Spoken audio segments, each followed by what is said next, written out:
तुमचा संपर्क झाला, काय त्यांचा फोन आला काय? जरांगे पाटील या घटनेकडे पूर्ण लक्ष देऊन आहेत. शेवटी राज्यातल्या या शेतकऱ्याच्या पोरावरचा हल्ला आहे. कुठला व्यक्तिगत द्वेष नव्हता, कुठली वैयक्तिक मागणी नव्हती. राज्याचा निष्क्रिय कृषी मंत्री बदला म्हणणं सुद्धा चुकीचं जर असेल या राज्यामध्ये तर अतिशय वाईट घटना आहे. मला जरांगे पाटलांचं बोलणं झालं, बच्चू कडूंनी फोन केला होता, रविकांत तुपकरनी फोन केला, राजू शेट्टी साहेबांनी फोन केला.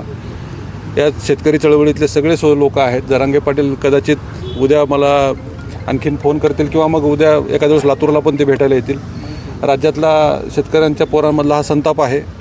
राष्ट्रवादीची जी मस्ती आहे सत्तेची, ही मस्ती आता शेतकऱ्यांची पोरं उतरल्याशिवाय राहणार नाही. जे सूरज चव्हाण आहेत त्यांनी म्हणले आम्ही काही संत नाहीत, तुम्ही जी क्रिया केली त्याच्यावर प्रतिक्रिया म्हणून हे केलं असं सांगितलं त्यांनी. अरे संत नाही तू कोण?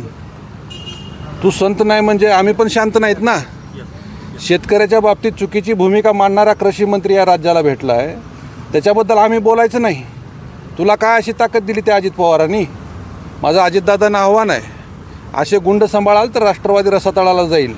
एखादी निवडणूक जिंकली त्या भाजपचा सहारा घेऊन म्हणून काय तुम्हाला असं ताम्रपत्र घेतल्यासारखं नका वागू. ही शेतकऱ्यांच्या पोरावर तुम्ही हल्ला केला आज,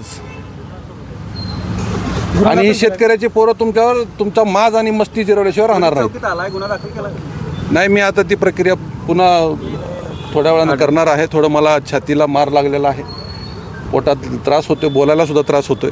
अगोदर बघतो माझं यांनी काय काय तोडलं आहे, त्याच्यानंतर ठरवतो काय करायचं.